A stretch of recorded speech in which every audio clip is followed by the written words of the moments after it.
I'm here. Hey, what's up, comic book fans? Pete here from Comic Books Transformed, the YouTube channel and podcast where we discuss adaptations of comic books into your favorite streaming shows and movies. I got my good friend over there rocking a Megadeth t-shirt, Mr. Brian Corsair. Let me see that shirt for a second. Sure. Oh, This very is a cool. this was from a recent live stream that they did at a show at Budokan in Japan, where they played with Marty Freeman again for the first time in like 20 something years. So I watched it and came with a shirt and I don't know, it's katanas and Megadeth. It was cool. Yeah, I figured let's just start off not talking about Marvel or anything like that. Because with Megadeth, like it's interesting. I was always like into Metallica when I was a teenager, and then I got into kind of like more new metal stuff because that's around the time that we were, teenagers, right? Yep. And like Deftones is my favorite band, but then I didn't get into Iron Maiden until like 5 or 6 years ago, and I really like Iron Maiden now. But Megadeth is sort of like this outlier where I know that you like them. A couple of our other friends like them. You've always liked them, right? Since you were a kid? Megadeth was my favorite band for like decades. I've kind of like grown a little bit, and I like some other newer stuff more now, like Periphery and all that. But like Megadeth was my favorite band from like I don't know early 1990s to mid 2000s, something like that. Yeah, that's awesome, man. Yeah, I mean, you got really good taste in music, just like you have good taste in comics and movies and stuff. And Thank you. you just make me want to listen to them some more. I'll probably pop them in when I'm doing some work later. Awesome. Yeah, man. So anyway, let's talk about what we're going to discuss today. We're going to be discussing Secret Invasion Episode 2, the 9th streaming MCU show on Disney+. And Brian, I think we didn't do any notes, but I think that we're both in agreement that Episode 2 is an improvement upon Episode 1. Yeah, episode 2 is really good. Like some good acting in this episode. Yes. Really good dialogue. It was like surprising. I feel like we haven't seen in a while. Yeah, so I'd maybe say back into like I don't know the Loki finale, maybe. Wow. Was Hawkeye after Loki? It was, right? Oh, Hawkeye had some good stuff. Hawkeye did have some good stuff. Yeah. You always rank Hawkeye pretty high in our rankings of the shows. I do, yeah. Yeah. Okay, well, let's talk about what made this episode good. First off, the thing that stood out to me was you see promises being made and promises being broken, or people doing things behind each other's backs. And the episode is called Promises, Episode 2. I think that was sort of like the juiciest, most well-written stuff was seeing the promises that Nick Fury made the Skrulls, and then seeing kind of what the Skrulls did in his absence. What did you think? Yeah, I think that just seeing kind of the origin of Gravik here, and that he's been around for a while, and how Nick Fury helped, I guess, shape him in a way. And although the episode is framed where from our perspective and the Skrulls' perspective, Nick Fury has not held his end of the deal there. I'm wondering if we will see why that is later on. Yeah. I actually was having that exact thought while you were saying that. It's like, how come they can't just find some planet that the Skrulls can live on? I mean, I'm sure it's hard to just find a planet, and that's habitable and all that too. Another huge part of that is on Captain Marvel's plate as well. And she always seems to be very busy whenever we see her appear outside of her own movie. They make a mention in this episode, right, where they say that they're like hunted by the Kree. So that might be a reason why it's hard for them to settle too, right? Yeah, very possible. Yeah. Yeah, I'm trying to remember, like when Captain Marvel ends, the Kree Empire it kind of like collapses between Captain Marvel and the first Guardians movie, right?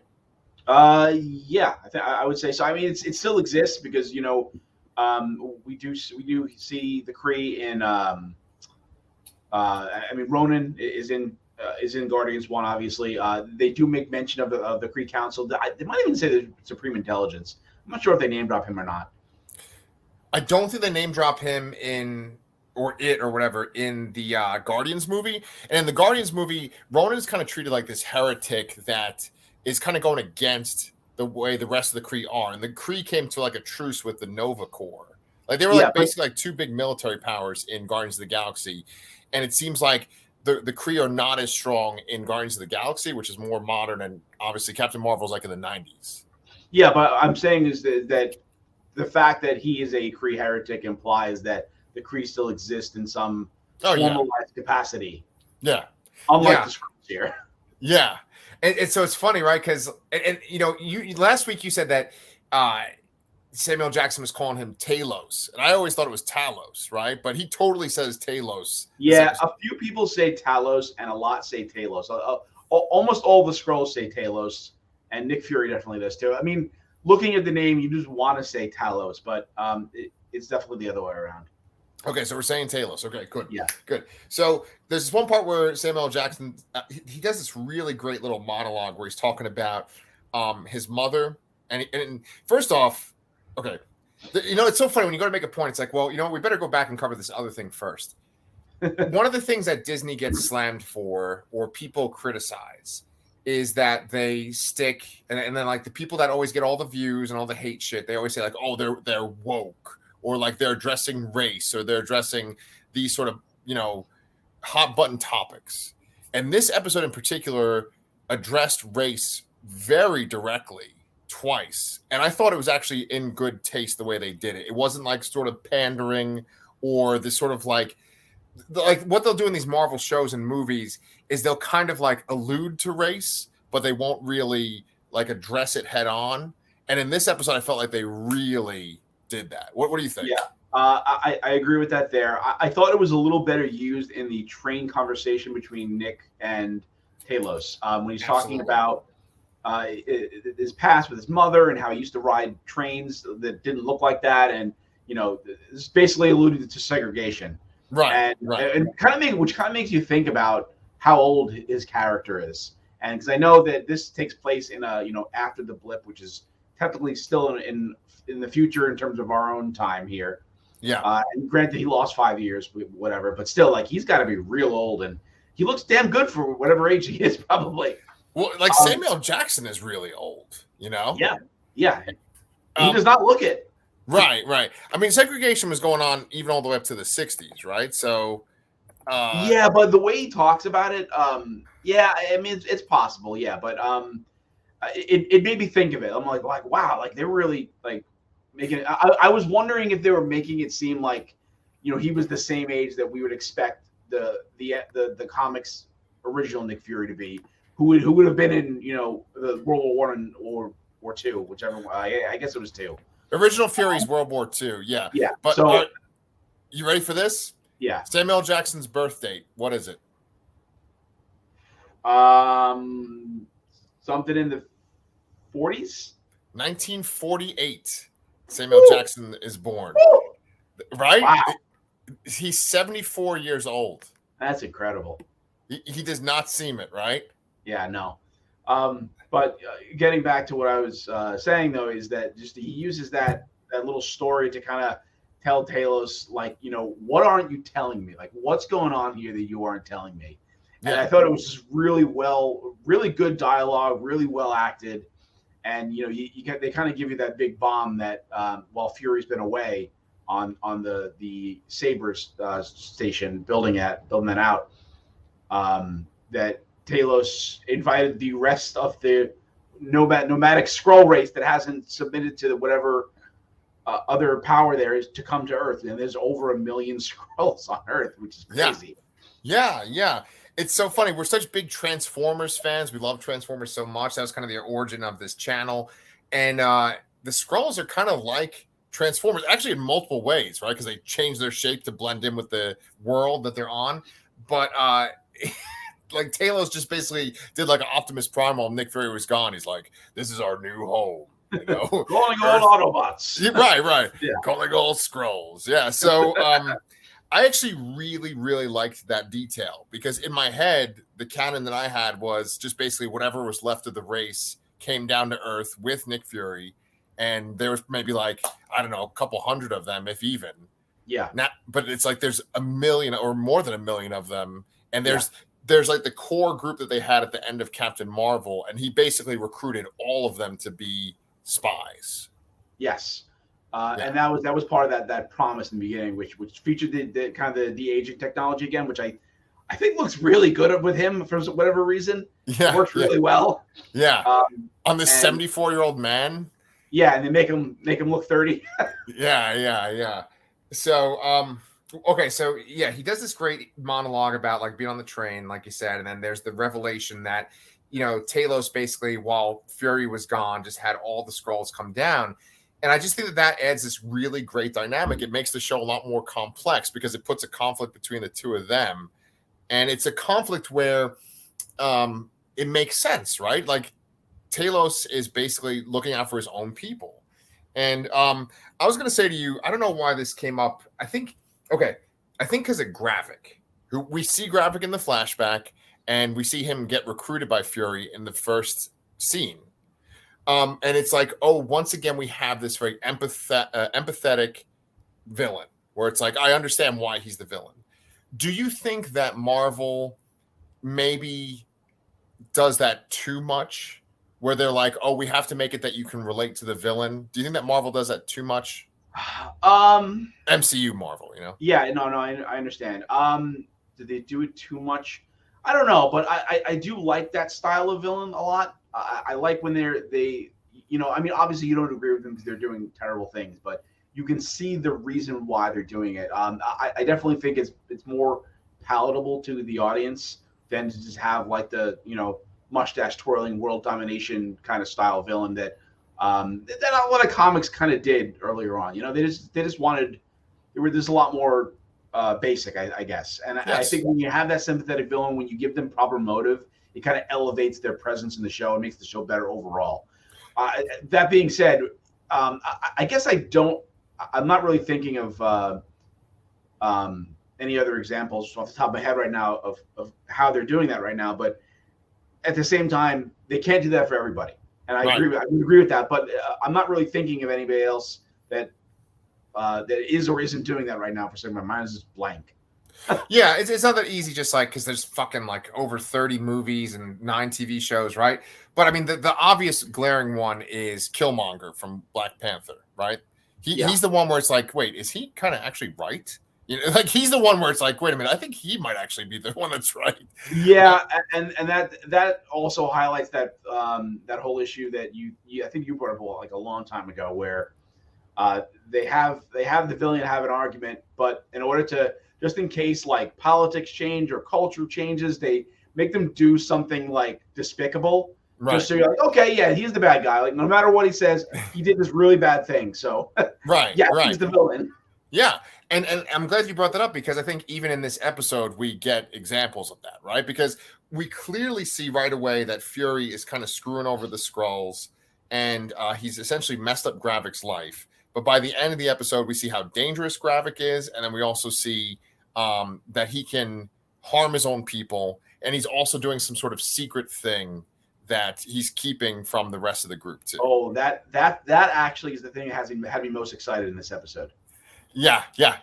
So, you want to put a pin in that for a second, and let's just address the other race thing first, real quick. Sure. Okay. So the other race thing is Fury has a discussion with Rhodey. Rhodey is brought up, and we're going to talk about this council too of all the Skrulls. The Skrulls, instead of like infiltrating the superhero community, they've infiltrated the political realm or whatever, and so like all the major politicians are Skrulls, and Rhodey has to meet with most of them. He's like they're all like asking about America's involvement in this incident in Russia, and then Rhodey then meets with Fury and essentially fires Fury from like I guess the U.S. government. Yeah, go ahead.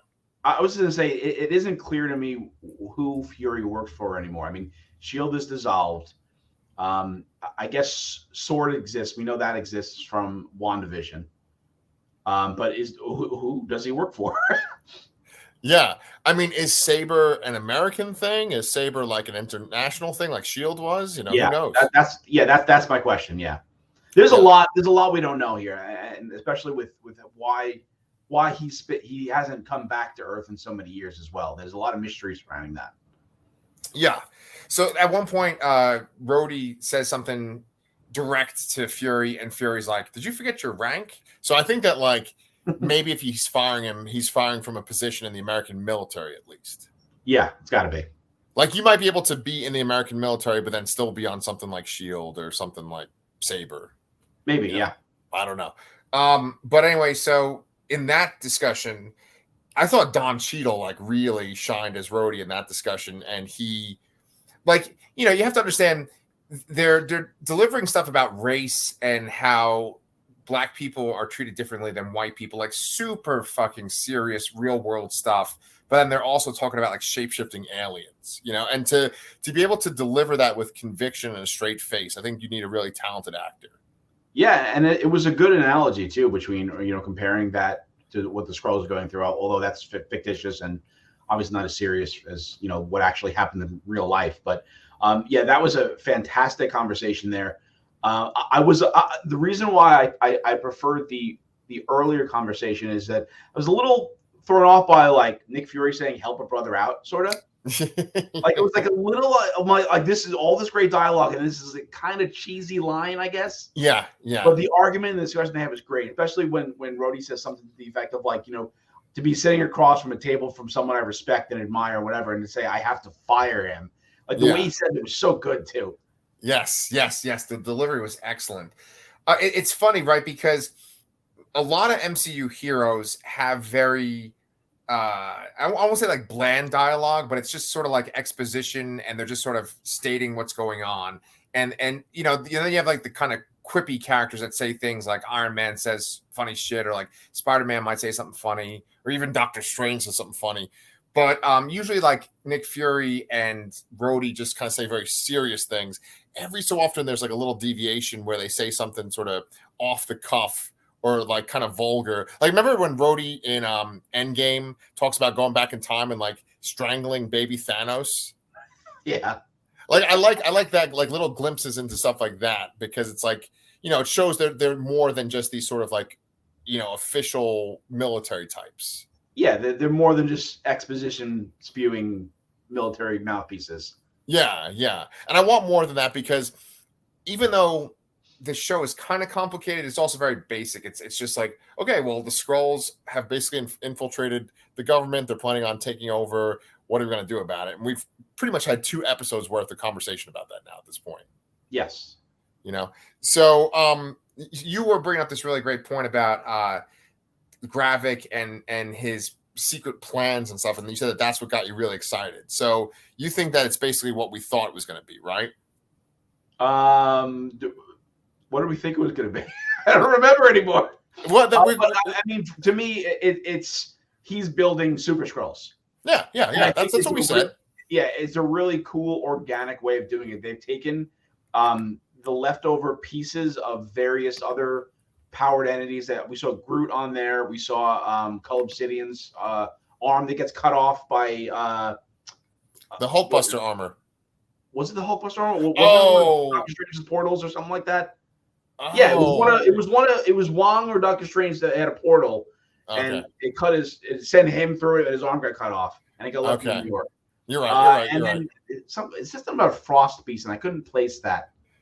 I think that's like some monster from either Thor: The Dark World or the first Thor. I was gonna say, was it supposed to be a frost giant?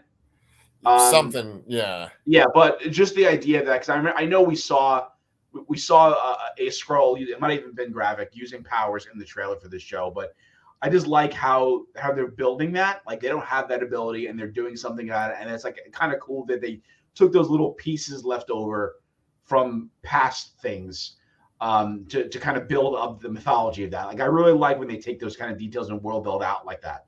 Hell yeah, man. Hell yeah. And it's cool that it's like not obvious things like, oh, it's Captain America's blood sample. They're using like stuff from the actual movie. So I like that a lot. Yeah. Do you think that we're going to get any kind of special guest appearances from characters that they are using the powers of?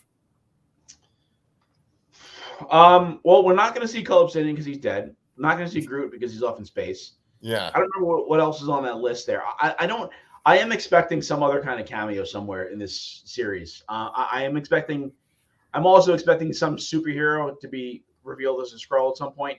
They Yeah. kind of have to do it, I think. Right. I think that if they leave it at just Everett Ross, it's not enough. No, no way. No way. They got to have some other hero be infiltrated, and I'm pretty sure it's not going to be Rhodey after this episode. Okay. So it would be masturbation if it was Rhodey, right? Yeah, And I'm allowed to talk about masturbation because they mentioned masturbation this episode. they did. Wait, they did? Absolutely, absolutely. So Olivia Colman, whatever kind of like MI6 crazy agent she is, I like how I said masturbation and someone just gave this episode a like. As I said, I don't know if that's Chris or Say Dan. it every week. Piece of cake. But anyway, so Olivia Colman goes and she like starts interrogating this guy, and right before she does it, he's being beaten by these other guys, and she says, "Oh, you know, if you beat your meat like, didn't your mother tell you that if you beat your meat like that, you'll shoot your eye out?" She says something like that. And I'm like, "Oh She shit!" does say something like that. Yeah, that's right. I remember now. Disney Plus, man, going there. Yeah. Okay. But anyway, the reason why I was saying it's masturbation is because Rhodey is being interrogated by those Skrulls. And it's like if Rhodey was a Skrull, there'd be no need for them to go back and forth like that. Yeah, I agree.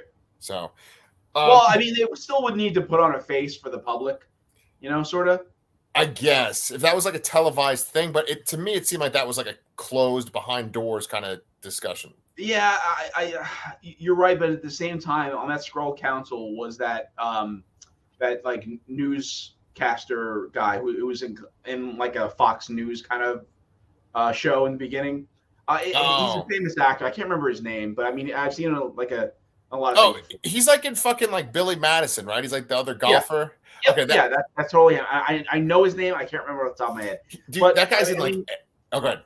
they show him as like a talking head on his own like propaganda shows, speaking about the American attack on Moscow, but in the sense that he's casting down on it, that the Americans did it, which is the opposite of what the Skrulls would probably. I mean, maybe it puts him, it helps help him keep up his disguise, I guess. But that's against what the Skrulls want, essentially. Like they want the war to happen so that they can wipe out the human race. So they don't want people to believe that the Americans couldn't have possibly done it. They want think the Americans attacked Moscow so they can start a World War III, essentially. Yeah. Well, I mean, okay, so that brings us up to that Skrull Council and that scene, right? So Gravik goes to meet essentially with like the Skrull Council, and you have all these figures. Like you have the fucking British Prime Minister is one of them. Then you have I can't remember the other countries, but they're like essentially heads of countries, except not the United States. The head of NATO. Oh yeah, the head of NATO, right. And then they have that Fox News guy in there, right? Yeah. Yes. Right. Who's played by the Billy Madison guy. That guy is in so many things too, man. Yeah. But what's very interesting about that scene, there's a couple of different things that are interesting, but like they're not all on board for following him at first. One of them, this one Skrull, this woman says that she's like, the reason why we're in this mess in the first place is because we fought back and because we became militaristic. Yeah, we were too hungry for a war. Right. Yeah. Right, which kind of paints them more like, okay, well, they're not as innocent as you'd think. And then he lets her go. Did you think he was going to kill her? Yeah, I thought she was going to die as soon as she walked outside. I thought it was also real ballsy for her to essentially call Talos right outside in front of the guard. Right. Yeah. This show's not exactly subtle, right? But but he has this Gravik has this great line when she stands up to him. He said that, if I had 1,000 of you, I would take on the whole universe. I thought that was a great line. Yeah. So as far as like the government goes, we're pretty screwed because the Skrulls have like taken over, maybe not the US, but everything else. Yeah, I'm assuming that means that the president, they say his name too, and it's like Riston or Rinton or something like that. I remember it sounded like Nixon because I was like, did they say President Nixon? But I think it's like Rickson or something. Yeah. Yeah, it's Rickson or Rist or something like that. So I'm assuming that he's a human still. Yeah. So Gravik, basically what happens is he has this council that he meets with, and he says, I want to be the head Skrull, warlord or whatever the fuck he calls it, right? It was just kind of weird because it's like if I went to a council meeting and I was like, I want to be the head human general, You know? Well, no, he's basically saying is like, I'm a general, that we're at war. I should be given complete control of everything. Right. And they give it to him reluctantly. I really like that scene. There's a lot of really good scenes in this episode, and we see a little bit more of their operation. We see them actually doing some kind of experimentation to augment the Skrulls with the powers of like Groot and stuff. But then we see that one of their numbers has been captured and is being interrogated by human forces, right? And so Olivia Colman comes in and she takes over and she actually chops off the guy's finger, which is actually pretty bloody for an MCU show too, right? And it was a smart move too, because it instantly confirmed that he was a Skrull, like she thought. Yes. And so, what did she inject him with? She injected him with some chemical that raised the temperature of his blood. I don't know if that's maybe it's something unique that it only happens to Skrull bodies or something like that. I don't know if it'll work on a human or not, but it basically put him in indescribable pain, internal. Yeah. It got him to talk real quick. It's interesting because she looks like such an unassuming, like almost like housewife or politician or something like that. And she's just like, oh no, I'm going to chop your finger off. I'm going to inject you with this chemical. And you're telling me what the fuck I want to know. Yes. But she's like real pleasant about it. It was, she was really good. Absolutely. Yeah. Olivia Colman is an awesome actress. There was a show called Killing Eve that me and Sherry liked for like at least the first 2 or 3 seasons. And the actress that plays Harry Potter's aunt, she plays a very similar character on Killing Eve. And I love that character. Such an awesome character. But that's a little stupid tangent. So what happens is the Skrulls are able to rescue that captured agent. And there's this great sequence where Gravik is like taking out all the humans that are guarding him. Did you like that sequence? Yeah, that was great. There was a particularly one like move where he kind of like flipped him from behind with his foot. It looked really awesome, but it was a good action scene. I always like action scenes that are in those confined spaces. It kind of reminiscent of like Daredevil hallway fights, Yes. And it was a good, well choreographed scene. Yeah, I think that with maybe the exception of the Netflix Daredevil, I think that for the most part, the regular MCU stuff, maybe okay, fine. Like Winter Soldier has really good like hand-to-hand combat and stuff like that. I think that they are more concerned with like kind of cool, like dramatic moments where characters show up and stuff versus like cool martial arts fighting. Do you agree with that? Yeah, they're more about the showy comic book action than actual hand-to-hand combat. I would say definitely cite Winter Soldier as something that highlights that. Shang-Chi as well. Shang-Chi. A lot of people. I mean, like that bus fight. I always think back to that bus fight, which was nuts. Yeah. Or and I'm sure there's some other examples somewhere else too. Yeah, or even that fight when they're like fighting on the outside of that building in Shang-Chi, like the building that's under construction. Yeah, in Hong Kong, whatever. Yeah.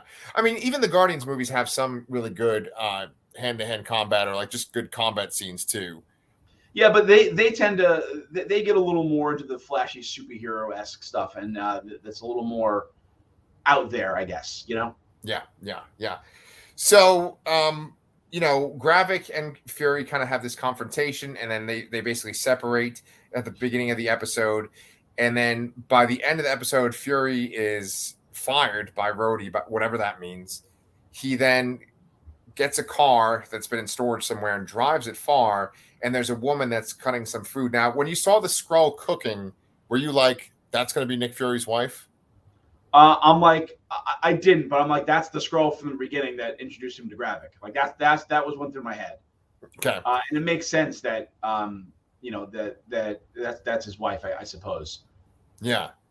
So Nick Fury in the comics. Okay, so for people that aren't as into the comics as we are, the Nick Fury in the comics that looks like Samuel Jackson is the son of the original Nick Fury character, and that was a white character, and then Samuel Jackson version's obviously African American.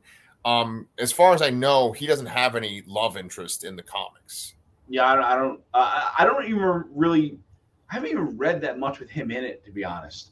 Yeah. I mean, I read more of the Ultimate Universe original Nick Fury than I have of the 616 son of Nick Fury.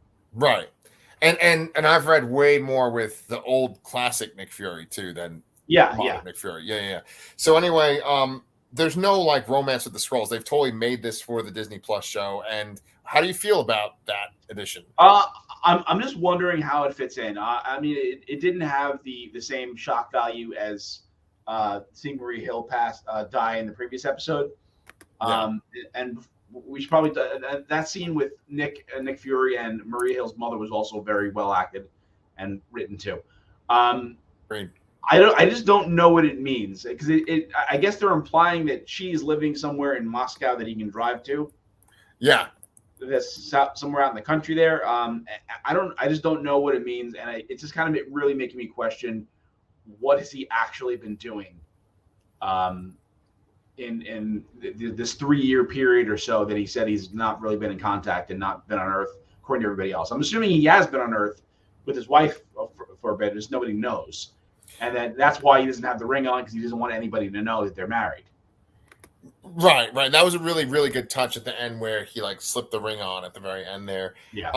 They were playing like I think Marvin Gaye at the very end. I feel like that's a little like too on the nose. I like when they are more subtle with like the music that's playing in the background. But I truly hope that she's not introduced just so that they like kill her off and that he, is upset or No, just to kind of. They already used Maria Hill for that. I don't think they'll do it again. Yeah. Well, I like that you brought up that Maria Hill scene too with the mom because he has that really great line where he said they sent somebody they wanted to hurt me and so they hurt her. Yeah. Shows that like she really mattered to him. I guess she really is truly dead. Yeah, which also that line also highlights that literally no one knows about this marriage. Like Talos does not even know about this. I would say, no one knows other than the two of them. Is what I'm going to say. That's a very good point. Yeah. I hope that just adds some more depth. I mean, it already does make him more interesting, right? Because he's just essentially the cool spy guy that, is there to kind of move pieces behind the scenes. And he's good in the Captain Marvel movie, but I feel like what they show in that movie doesn't add a tremendous amount of depth to his character. No, he really hasn't had much screen time in the movies overall outside of Captain Marvel. He was obviously the very end kind of stinger in Iron Man. He was in a bit of Avengers 1 and 2. And that's like all I can really think of. Winter Soldier, and then Spider-Man. Spider-Man Far From Home. That's true. He's in a decent amount of that, although that's him. Right. So, yeah. But yeah, this is giving more depth to the character, absolutely, than he's gotten before. Yeah. Well, do you have anything else that you have to say about this episode? No, I guess that's it for now. I'm excited to see where it goes. I'm really liking the show so far. I have a better feeling about it than I do from the last few. So hopefully this is like another step to getting back on track. Yeah.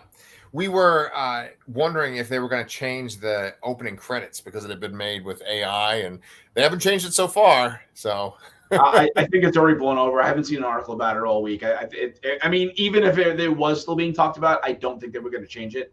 It's too long already. Is like to replace it. I mean, I don't know. Yeah. Cool. Well, I think this was a much better episode than the first episode, and it does make me want to keep watching the show. So that's a good sign. There's 4 more to go. I know that next week we're going to take a little break because your vacation that was supposed to be going on now has been pushed to next week. Yes, I'm not even supposed to be here today. Yeah, what the hell? And you're going to get fired. But anyway, but I am totally down for covering episodes 3 and 4 with you when you get back. In 2 weeks, yep. Sweet, man. Okay, cool. So until then, guys, make sure that you like and subscribe. We love seeing your comments too. And our channel has been growing actually kind of recently. So we appreciate you following us. So thank you so much. And we'll see you guys in 2 weeks for some more